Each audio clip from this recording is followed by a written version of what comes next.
Una ko nakita si Nina. Ang hapon po sa ating lahat. Tayo po ay magpapasimula na ng ating gawain dito sa tahanan ni Ate Lenin ng pag-aaral ng salita ng Diyos. No? So, una, panalangin muna. No? Ate Ana, panalangin. Opening prayer. Tayo po ay humilangin. Panginoon, maraming salamat po sa araw na po. At kami po ay naging dito sa bahay ni Pinelli upang makinig po ng mga banal na salita Panginoon. Nangilin ko po na bigyan niyo po kami at kami maintindihan po namin ito at pumasok po sa aming puso at sipan Panginoon. Salamat po sa aming buhay, sa araw na ito at sa araw-araw na binibigay niyo po sa aming biyaya. Ito po ang aking dalangin sa tamang pangalan ng Jesus. Amen. Amen. Okay. Bago po ang tagapagsalita ay makakarinig muna tayo ng isang tanging awitin. Walang iba si Ate Beth.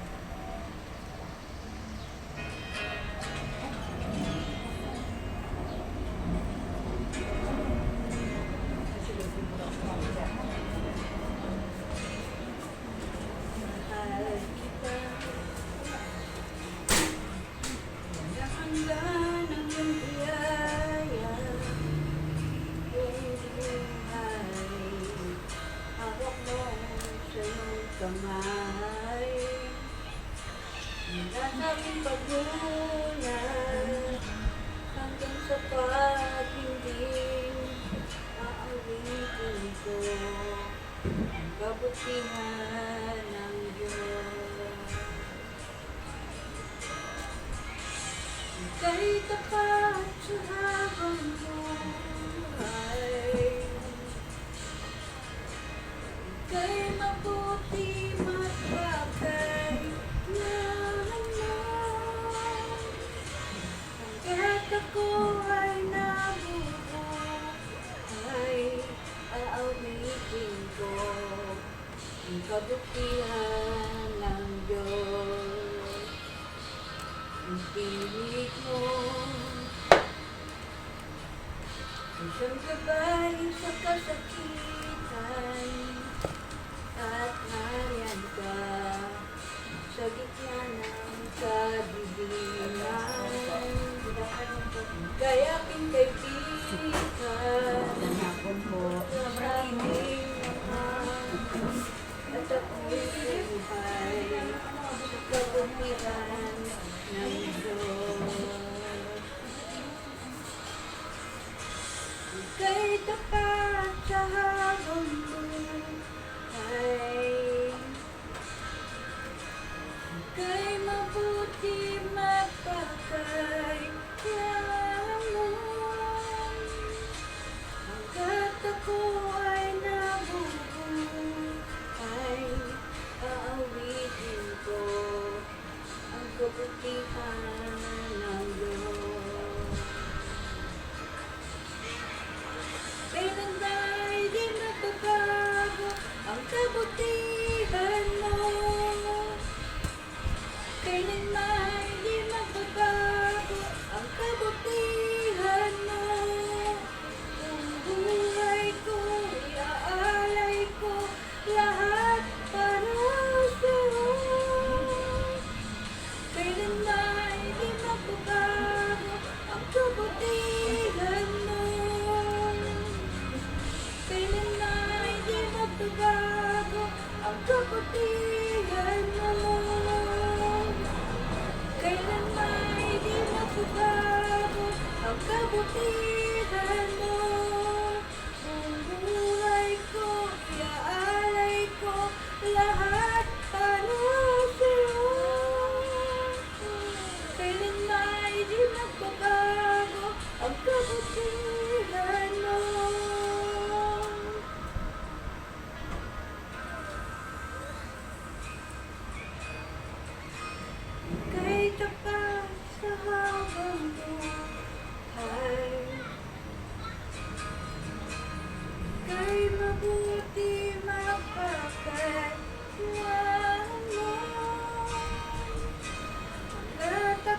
kabutihan ng Diyos.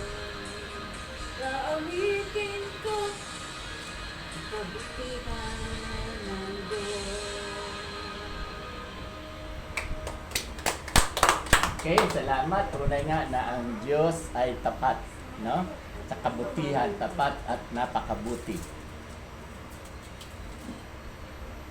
At ngayon naman po, ihanda po natin ang ating mga sarili. Pakikinig po ng salita ng Diyos na walang iba. Ang gagamitin ay si Ate Lil. Nabasa niyo na ba ang Matthew? Hanggang saan na kayo? Hanggang 17 sumunod? tayo natapos. 7. Ha? 18 po. Chapter. Chapter 18. Okay. Bago yan, ang lungkot naman yun. Dahil mainit. Question and answer muna. Para hindi kayo antokin. Ang tanong, ilan ang libro sa Biblia? 66. Sigurado? Sigurado, alam nyo yun? 66. Ha? Sumasagot. Smile. Yes. Nakasulat naman dyan eh. Ilan ang Old Testament? 39. Ilan ang New Testament? 27. Very good. Okay. Sa Old Testament, ano-ano yung unang 5 libro? Taon. Ay, old. Lumang tipan. Mateo una. Ay, sa New Testament Ay, kasi Old. yun. Old, ha? Genesis. Yan. Exodo. Leviticus, Mga bilang. Deuteronomy. Ulitin natin. Ano yan? Genesis. Exodo, Leviticus, mga bilang, Deuteronomy. Deuteronomy yung muna. Tama. Genesis, Exodus, Leviticus, Numbers, Numbers. and Deuteronomy. Ano ang tawag doon sa 5 librong yun? Pentateuch, Very good. Ibig sabihin ng Pentateuch, ano? Ang Penta kasi 5. Ano yung ibig sabihin ng Pentateuch? Hindi pinaniniwala. Ay, yun ang paniniwalaan nila. 2 years na kayong inaaralan na ano ang ibig sabihin ng Pentateuch. Mga, di ba sa church natin, ang pinapairal ni pastor ay pag-ibig. So, itong 5 ito, ano ito? Batas. Batas. Good, no? So, Genesis, Yeah, Exodus, Leviticus, Numbers, Deuteronomy. Ito ay 5, kaya Pentateuch, no? Ito ang first 5 books sa Old Testament, at ito ay mga batas. Kasi ang mga Israelita, nabubuhay sila sa batas. Bakit nagbabatas? Dahil, palagay nyo, Te Edna, bakit po may batas? Matigas ang ulo. Ha? Bukod sa matigas ang ulo, ano sa palagay ninyo, Te? Bakit tayo, halimbawa sa atin sa Pilipinas, may batas tayo para ano? Para may susundin tayo, yung ano tayo, pamantayan. Parang may... Dahil, Tama yan. no? May Ano pa? hukuman. Ha? dahil, para magkaroon ng, Maghuhukom. bakit tayo may batas para magkaroon ng, di ba sabi niya, Te Edna, para may susundin tayo, no? May guide tayo, para ano? Kalayaan. May kaayusan. No? So para may kaayusan. Kaya nga, ito Ang batas yung para ito sa yung kaayusan. batas.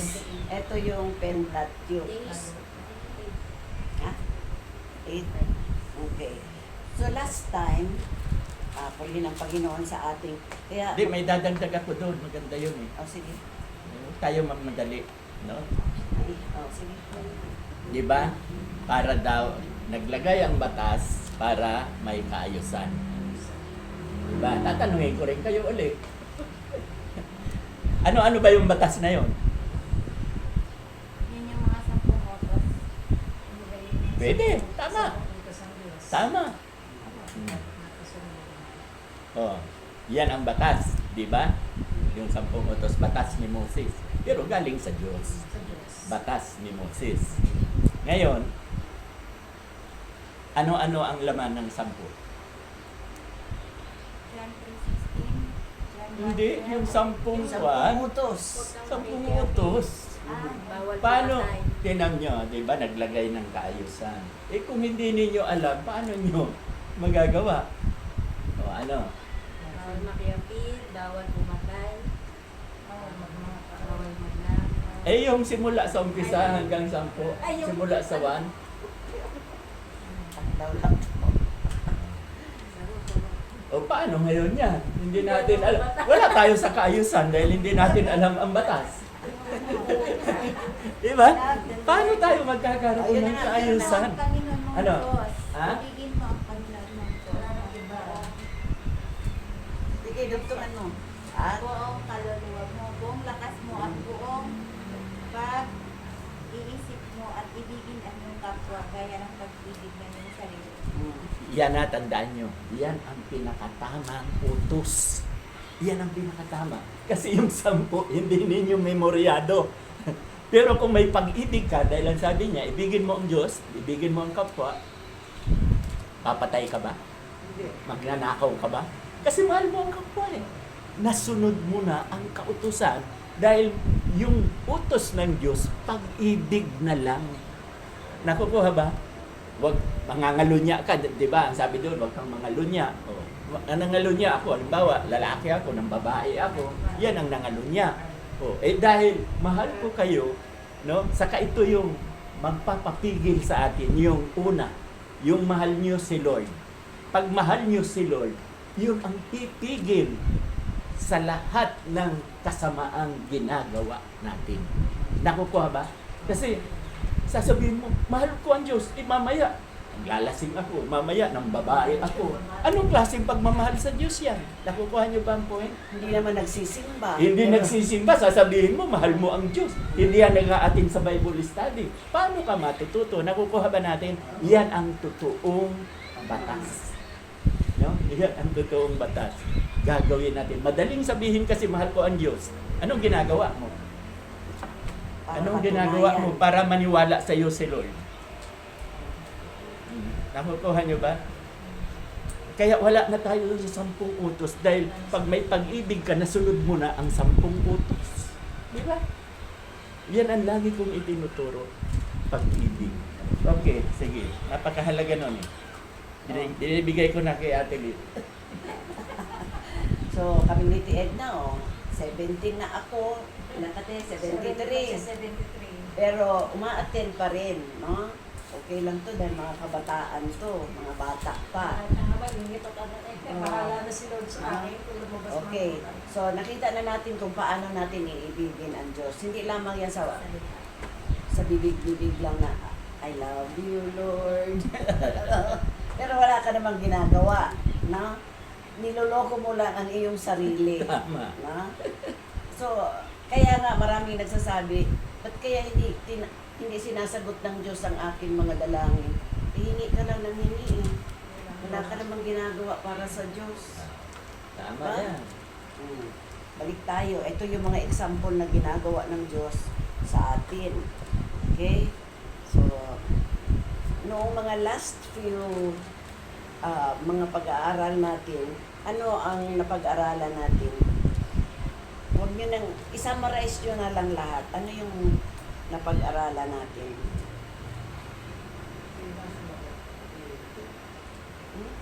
Ano yung napag-aralan natin? Ano yung mga napag-aralan natin? Magpapagaling. Very good. No? So dito, pinapakita ng Diyos ang kanyang pagmamahal. Pinapakita ng Diyos ang pagmamahal niya, excuse me, sa pamamagitan ng pagbibigay ng kagalingan. Tayo, anong binibigay natin sa Diyos? Konsumisyon. Matitigas ang ulo, no? Oo, pasaway. Nagpipretend na marunong, hindi naman, no?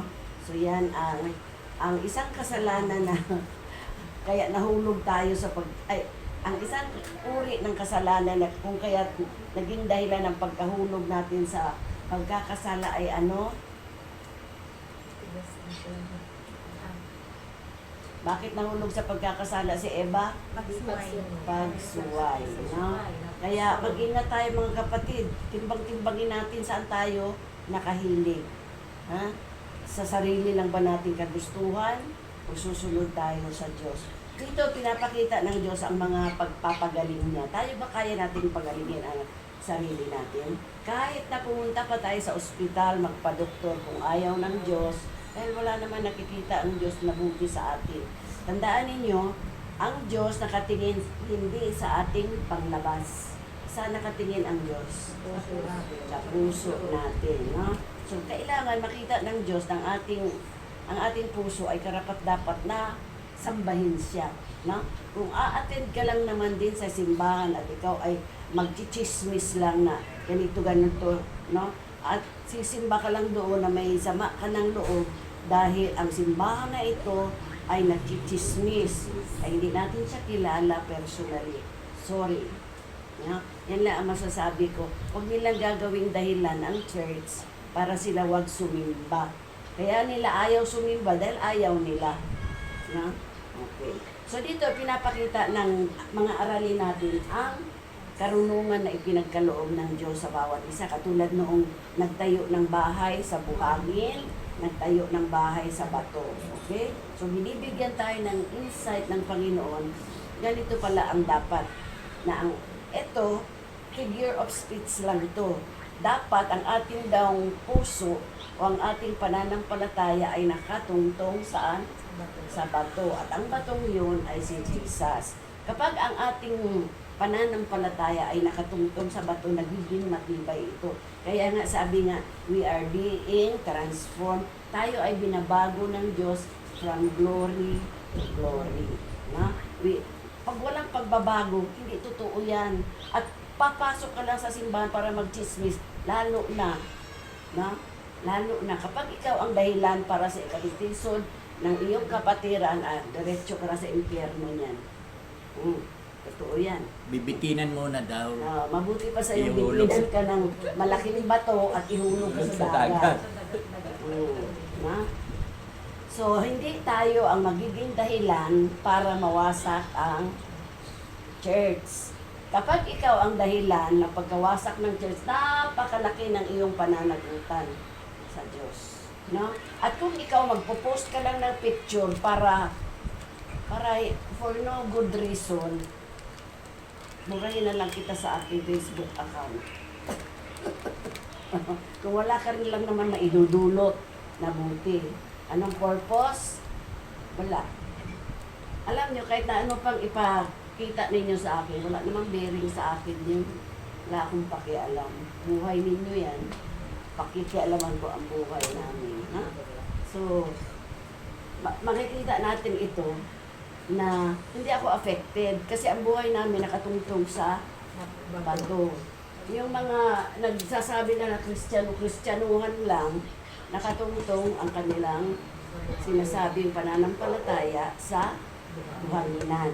Na? At kapag sila ay nakarinig ng chismis, ang sinisiraan ang church, nasabi doon daw galing. At maraming chismosa Marami sa dong church. chismosa.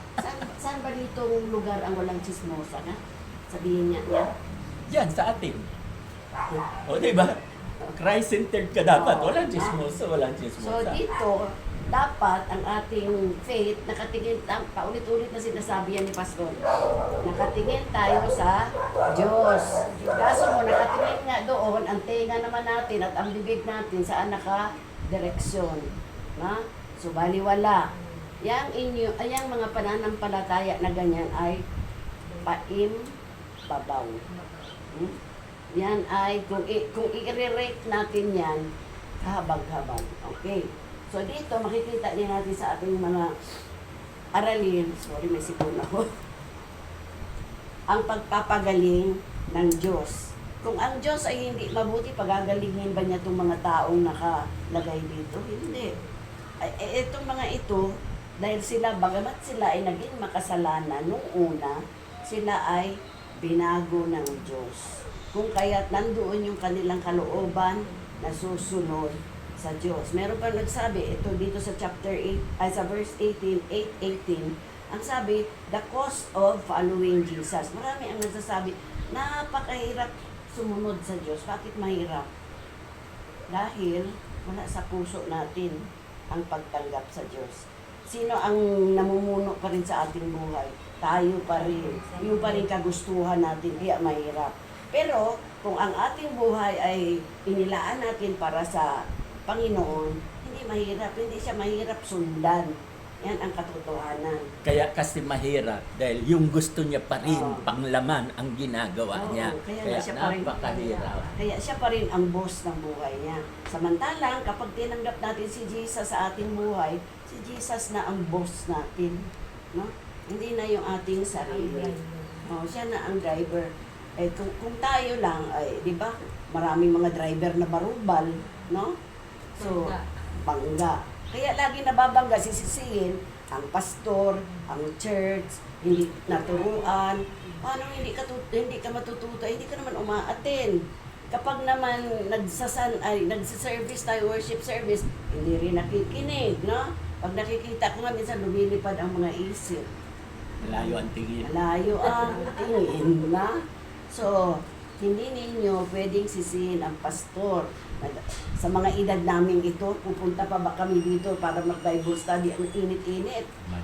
Pero dahil sa pag-ibig na pinagkaloob ng Diyos sa amin, inibig din namin kayo. Pero yun, ang ibang tao, parang walang ano sa kanila, walang bearing yung mga ginagawa ng kapwa nila. Na?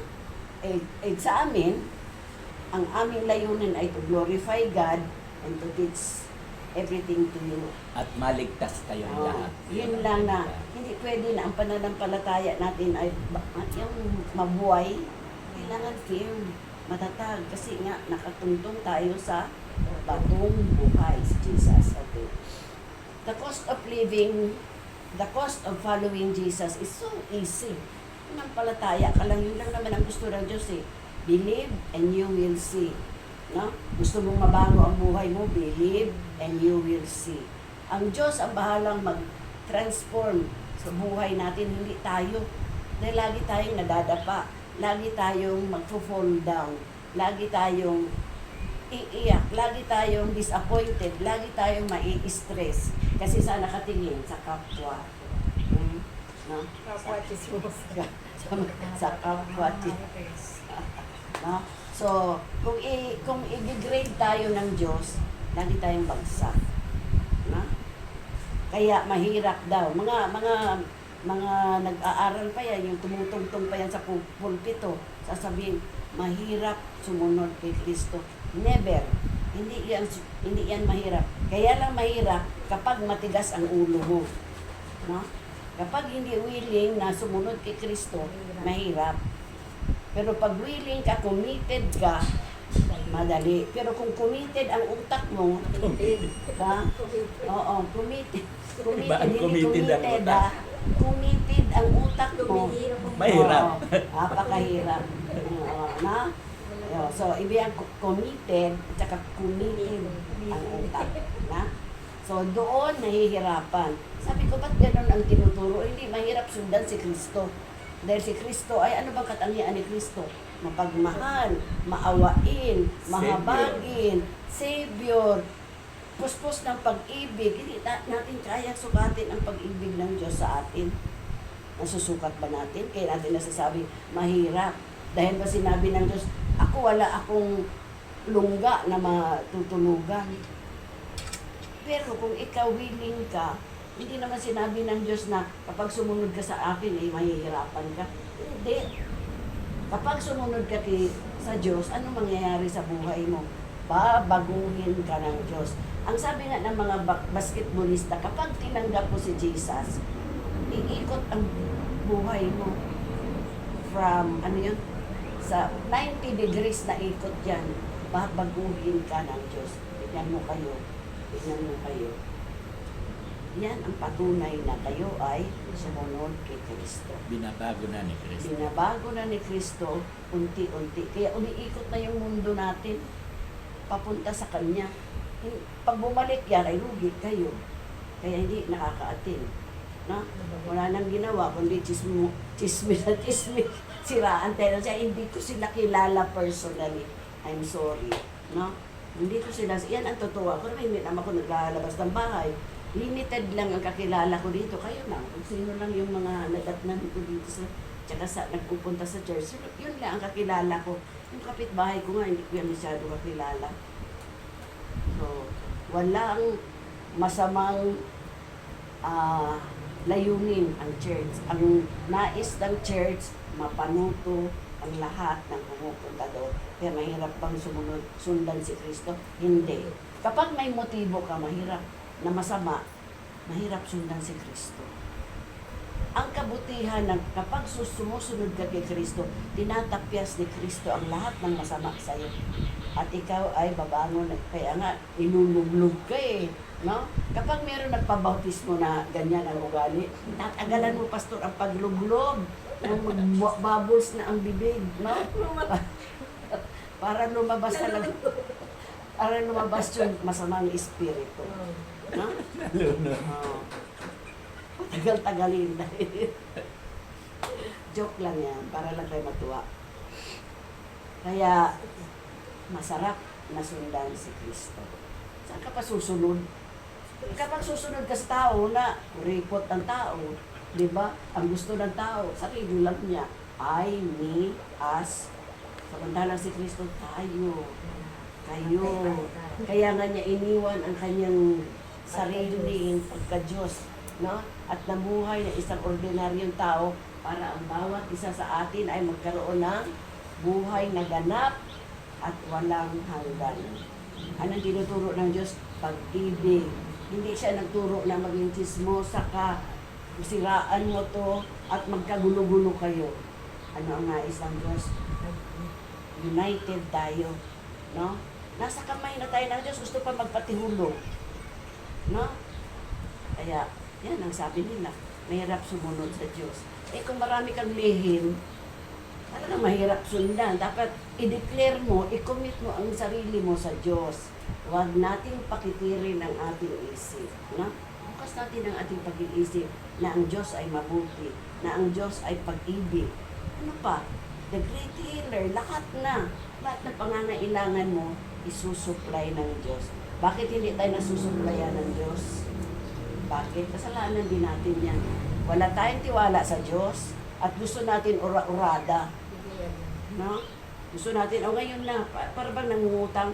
Halimbawa si Ate Lenny, utang nga dyan, Ate Lenny. Ngayon gusto na. ibigay now na.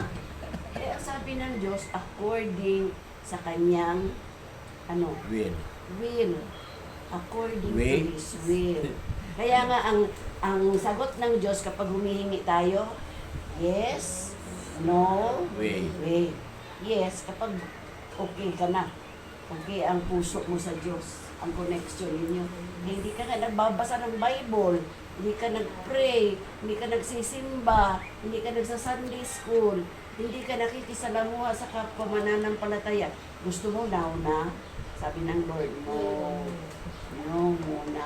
Mabago muna ang iyong perception sa buhay na ang Diyos ay hindi mo pwedeng utusan. Hindi natin utusan ang Diyos. Yan ay Diyos na nasa taas, makapangyarihan, banal. At ito ang pinakatotoo. Hindi mo pa hinihingi pag totoo kang Kristiyano. Ibibigay na.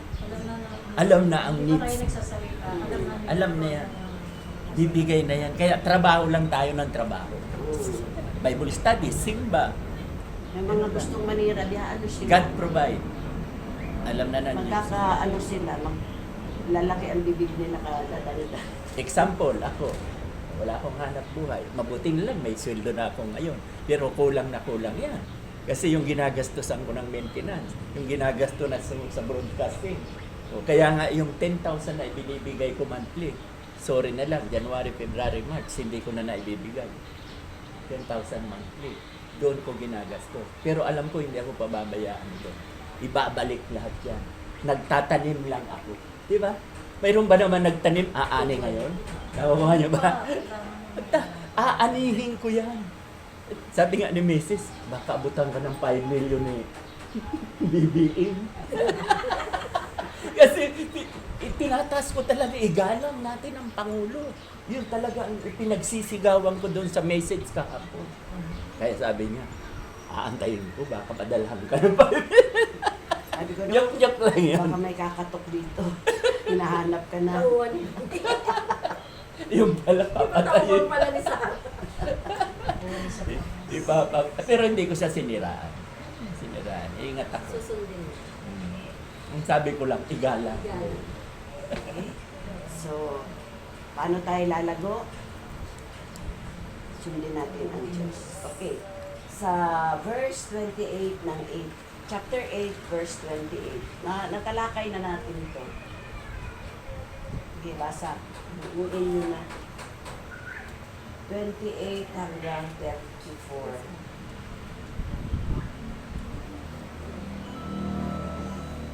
Basa na. Nang dumating si Jesus sa kabilang ibayo, sa lupain ng mga Gadareno, sinalubong siya ng dalawang lalaking sinasapian ng mga demonyo. Sila ay nakatira sa libingan. Napakababangis nila kaya't walang sino man ang dumaraan doon. 29. Biglang nagsisigaw ang dalawang lalaki. Ano ang pakialam mo sa amin, anak ng Diyos? Naparito ka ba upang pahirapan kami kahit hindi pa panahon? 30. Sa di kalayuan ay may malaking kawa ng mga baboy na nagsisikain. Nakiusap sa kanya ang mga demonyo. Kung papalayasin mo kami, papasukin mo kami sa mga baboy na iyon. Sinabi ni Jesus, sige, lumayas kayo. Lumabas nga sila sa dalawang lalaki at pumasok sa mga baboy. Ang buong kawan ay biglang tumakbo papunta sa bangin, nahulog sa lawa at nalunod. Okay. Patay. Ito yung kabuuan, no? So, minsan daw, dumating si Jesus sa kabilang libayo, no? Ng, ano to, Gadarenes. Meron daw dalawang tao, lalaki, no? Na-possess ng demonyo. Tignan ninyo ang aksyon ng taong napuposes ng demonyo. Na? Nanlilisik ang mata, nagwawala, napakalakas, nagsisigaw na kung ano, siguro nagmumura pa yon. Sila ay laging may kadena. Ang kadena nila ay ganito kalalaki. Ano ba yung tawag dyan sa ganyan? Tanikala. Tanikala, no? So, Kayang pag putulin. sinabi ng tanikala, malalaki yung malalaki ganyan. Okay.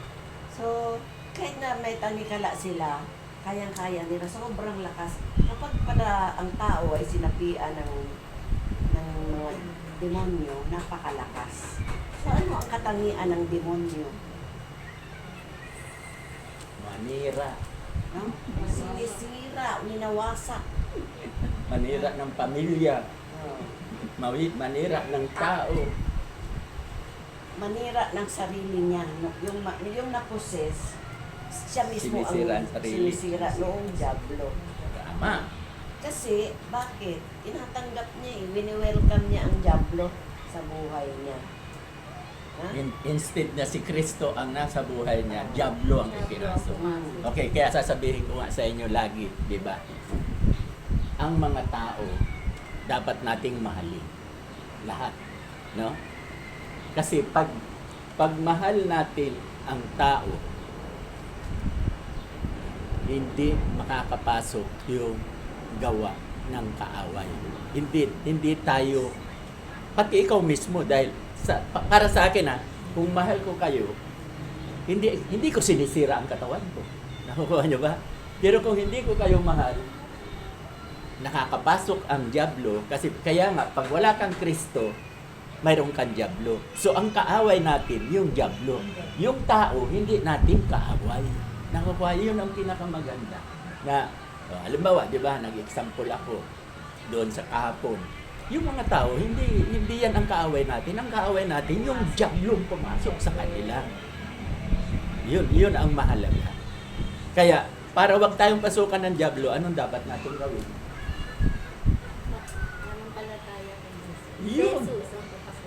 ang papasukin natin. Kaya nga, di ba, pinatatanggap ko kayo.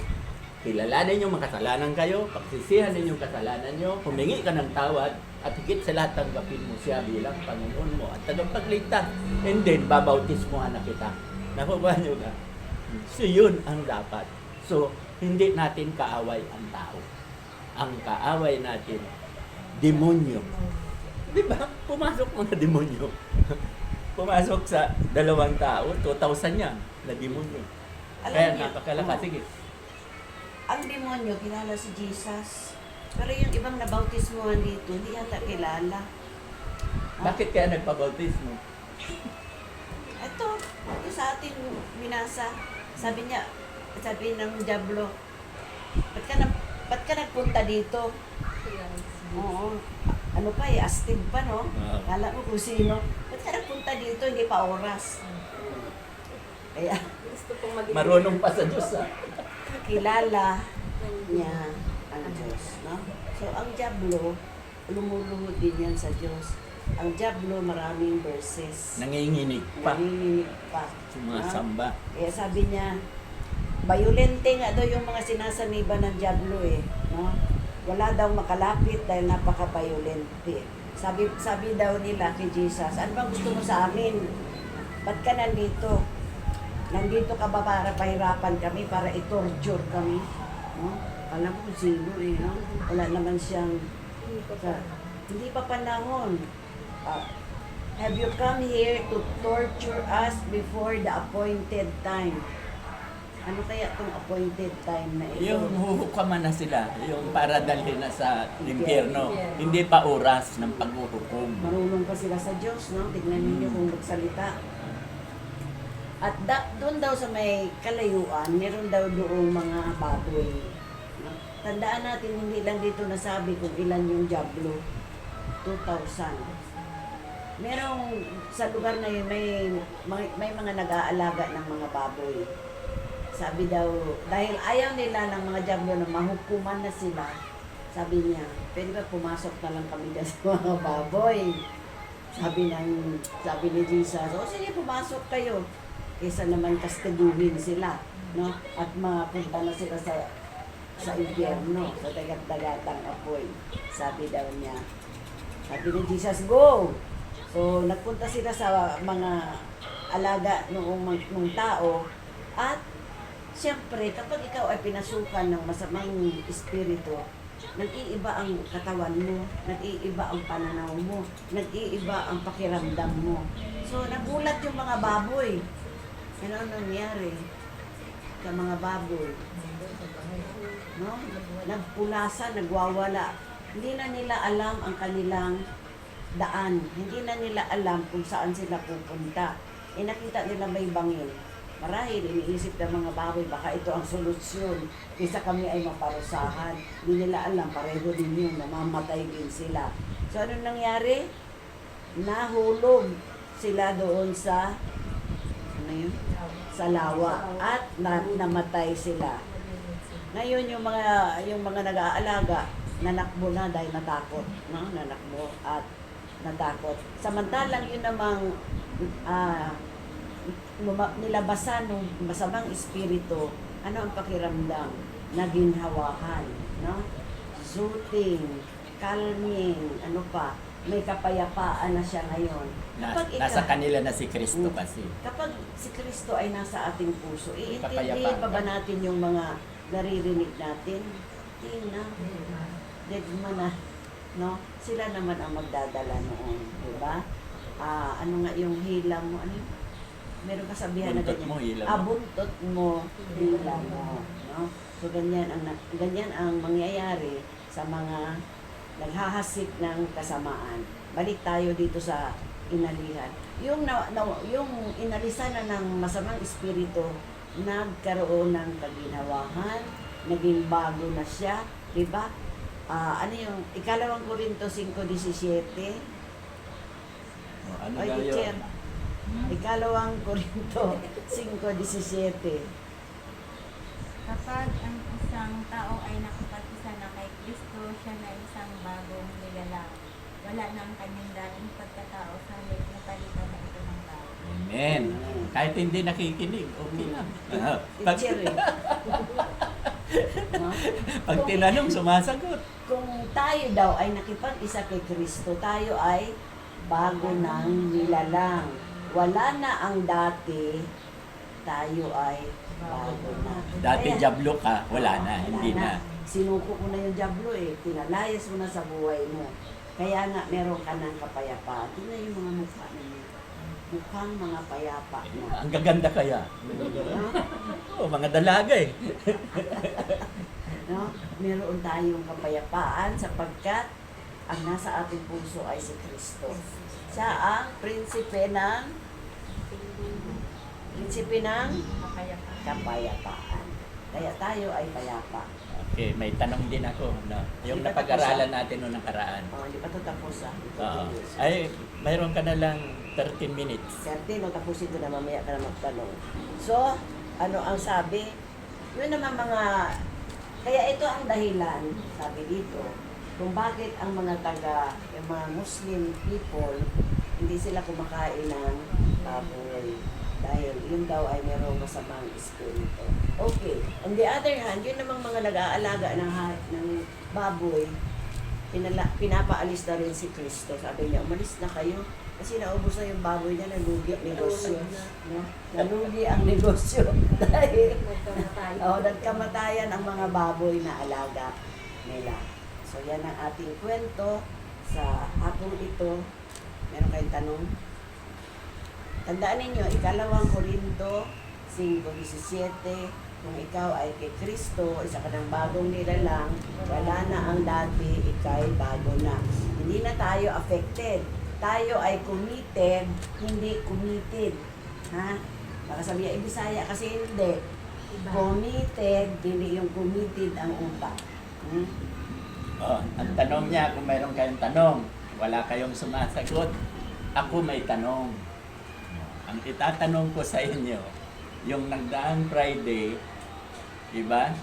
Hayaan na yung patay, ang mga patay ang maglibing. Sa mga patay din. Hayaan na yung patay at ang mga patay ay libing. Hindi yun ang tanong ko. Sasabihin ko na yung ibig sabihin ng, pero hindi ito ang tanong ko. Ibig sabihin na hayaan mo na ang mga patay ang maglibing yan. Ang ibig sabihin, yung hindi Kristiyano, yung may mga diablo, may demonyo sa katawan, yun ang patay. Kaya hayaan na lang sila maglibing. Ngayon, ang tanong ko sa inyo, ito yung tanong ko. Halimbawa, may kaibigan kayong patay. Nagkataon, linggo, alas 9:30 ang gawain natin. Nagkataon din alas 9:30 ang libing. Ano ang gagawin nyo? Makikipaglibing ba kayo? Dahil hayaan na ang patay sa mga patay. Ang buhay sa Oo. Sa buhay tayo kay Kristo. O halimbawa naman, mahal nyo sa buhay ang patay, anak o asawa. Halimbawa lang. Linggo rin nagkataon ililibing.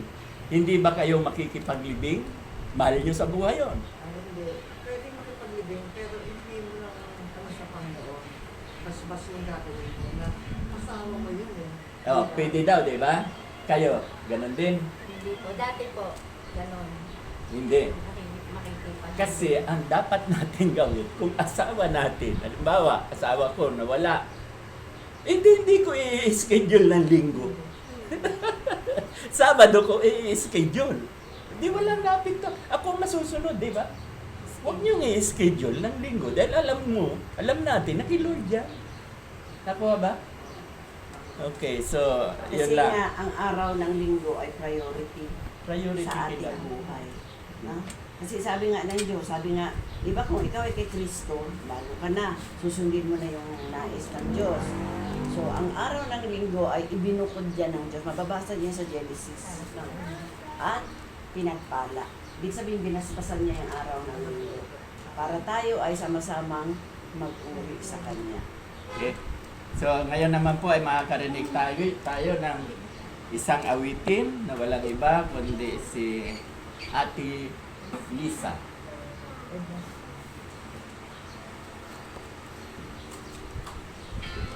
continue nyo lang basahin to kung ano, hanggang sa matapos natin ang Matthew. In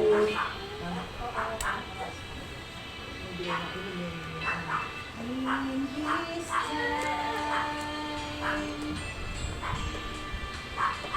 in His time,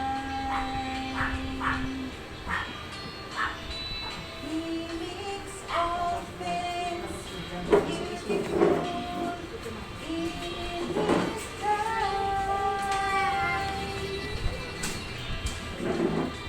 Lord, please show me every day a sure touching near way that you do just what you say in your time.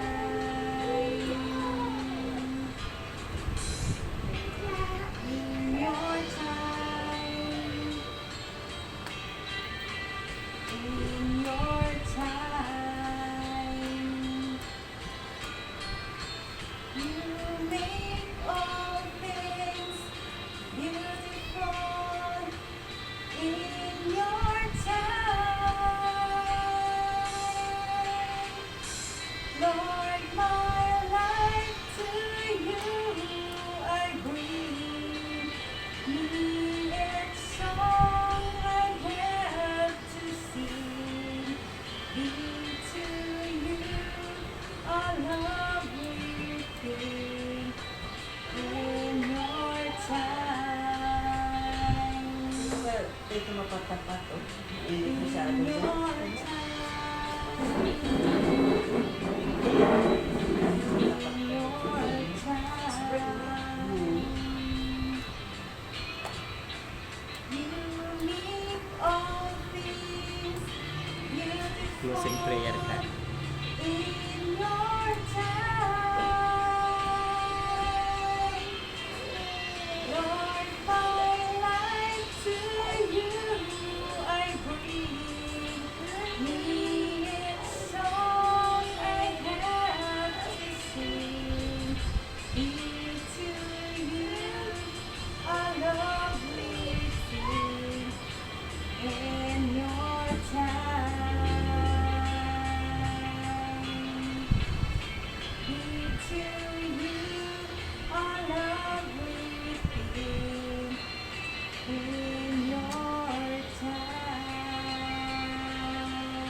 Amen. Alam mo, nai-improve na kayo. Nagagandahan na ang boses.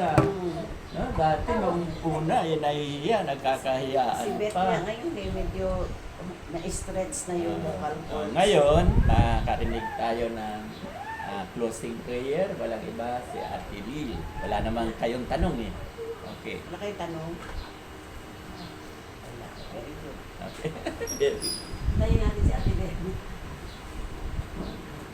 Ay, nung Miyerkules pa, nakiisa kayo sa panalangin. Hindi ka na, te, manalangin na tayo.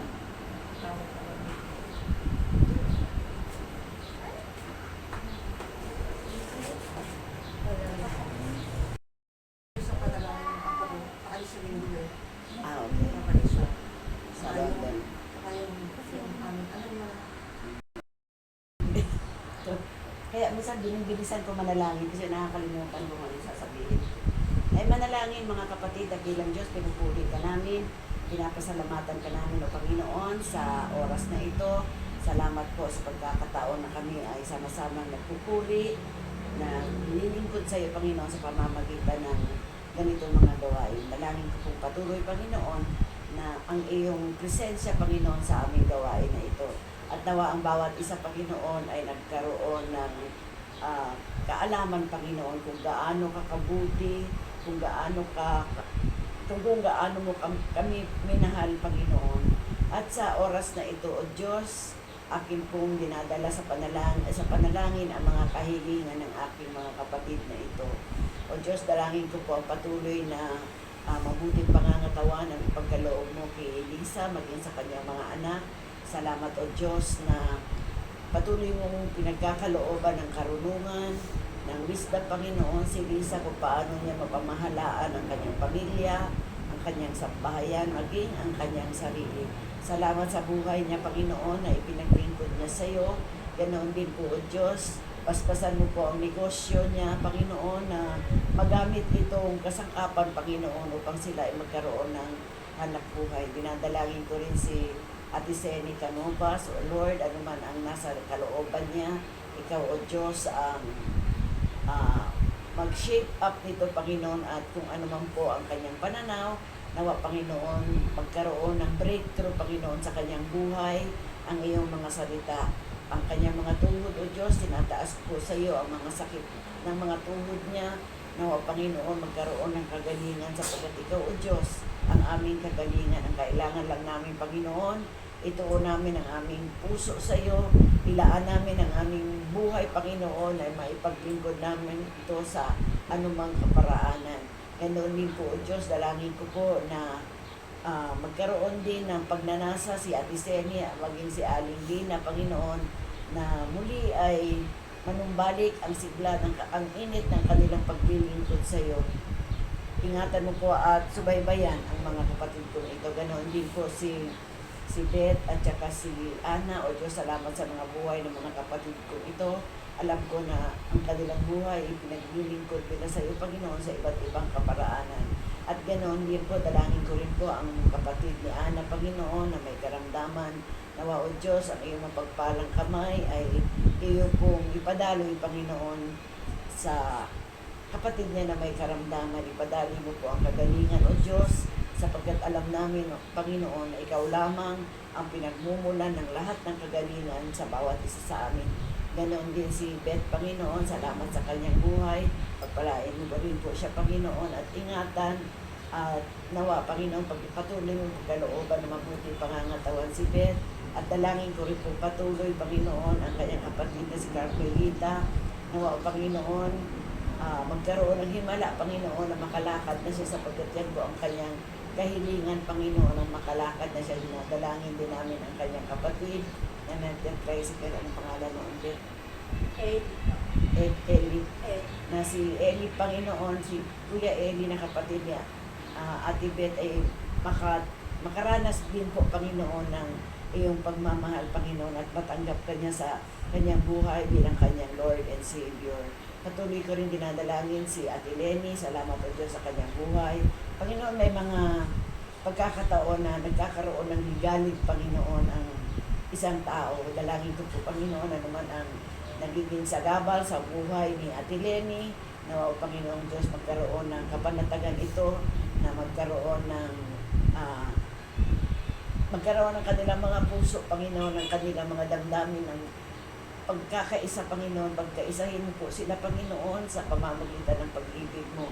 Nawa, O Diyos, anumang mga sigalot na nararanasan nila sa ngayon, sa kanilang buhay, O Diyos, ikaw po ang pumagitna, Panginoon, at magkaroon ng kapayapaan ang kanilang mga sarili-sarili. Malaman nila, Panginoon, na ang magkakapatid ay dapat nagmamahalan, dapat nagkakaisa, Panginoon, sapagkat ang lahat ng tao, Panginoon, ay alam kong pinagkakaisa mo sa pamamagitan ng iyong pag-ibig. Dinadalangin ko rin po ang apo ni Ate Lenny na aalis sa linggo, Panginoon, papuntang London. O Diyos, ikaw nawa ang pumatnubay sa batang ito, dalhin mo po siyang safe, Panginoon, at payapa sa kanyang pupuntahan. Maging ang eroplano, Panginoon, at piloto ay iyong pong hawakan, Panginoon, at payapain mo po ang panahon, Panginoon, sa kanilang paglalakbay. Dinadalangin ko rin po ang buhay ni Ate Edna. Salamat, O Diyos, na sa kanyang buhay na alam ko, O Diyos, medyo may edad na siya, pero ganoon pa man, nandoon din sa kanyang puso na mapaglingkuran kanya, Panginoon. Nakikinig siya ng iyong mga salita. At nawa, Panginoon, ang kahilingan niya, matagal-tagal na rin niya kung hinihiling sa iyo, ay magkaroon na po ng katuparan. Lord, sa iyo lamang manggagaling ang katuparan na ito. Kami po ay wala po kaming paraan para magkaroon ng kabuluhan ng aming buhay. Ikaw lamang, Panginoon, ang magkakaloob nito. Salamat, O Diyos, ngayon pa lang, dahil alam ko, Panginoon, ipagkakaloob mo sa kapatid namin ito ang kanyang mga kahilingan. Dinadalangin ko rin ang biyahe ni na Leslie at Mark papunta sa kanilang pupuntahan, Panginoon. na nawa o Panginoon Diyos, ikaw ang mag-ingat sa kanila, ikaw ang magsubaybay, at ikaw ang humawak din sa eroplano na kanilang sasakyan, at ihatid mo po silang payapa at ligtas, at ibalik mo rin po silang payapa at ligtas. Ganoon din po, dinadala ko rin po sa panalangin ang aking pamangkin na kasalukuyan nasa ospital dahil sa kanyang kidneys, Panginoon, Lord Jesus. Dinadala po namin sa panalangin ang aking pamangkin na ito, si John Melendez, na mga Panginoon. Ipadaloy mo po ang kagalingan sa kanya sapagkat napakataas po ng kanyang creatinine at kailangan daw niyang mag-dialysis. Lord, sa iyo, Panginoon, ay walang imposible. Ang lahat ng mga tinataas namin panalangin at kahilingan sa iyo, Panginoon, ay ipinagkakatiwala namin dahil ikaw ang Diyos na makapangyarihan sa lahat. Ikaw ang makakagawa nito, Panginoon. Wala kaming kakayanan, wala kaming kapangyarihan. Ikaw lamang, Panginoon, ayon sa iyong kalooban. Kaya dinadalangin namin ang lahat ng ito, Panginoon, dahil alam namin na ikaw ay Diyos ng pag-ibig. Ganon din po, salamat po sa kabutihan ni Ate Lenny na dito namin ginaganap ang mga ganitong gawain, Panginoon. Pagpalain mo po ang lugar na ito na aming pinagdadausan. Nawa o Diyos, patuloy mo pong ingatan at subaybayan si Ate Lenny, maging ang kanyang kalusugan, Panginoon, maging ang kanyang anak, Panginoon, na may karamdaman. Lord, tinataas namin sa iyo ang lahat na ito. Dinadalangin din namin ang aming church, Panginoon, at bagamat ito ay isang garahe, pero alam ko, Panginoon, ikaw ang nagtayo nito, ikaw ang may pakana nito, at ito ang kalooban mo, Panginoon, na ang lahat ng mga walang Kristo ay idadako mo doon, Panginoon, upang sama-sama kami magpuri, magsamba, at magtiwala sa iyo, Panginoon, na ikaw ang aming Diyos, na ikaw ang dapat namin luluhuran, hindi ang tao, hindi ang revolto. Lord, ito po ang aming dalangin sa aming pansamantalang paghihiwalay. Ikaw po patuloy na mag-ingat sa bawat isa sa amin, at ihatinurin po kami dalawa, Panginoon, ni Pastor na payapa at ligtas, Panginoon. Ito po ang aming dalangin sa hapon ito. In Jesus' mighty name we pray. Amen. Amen. Okay.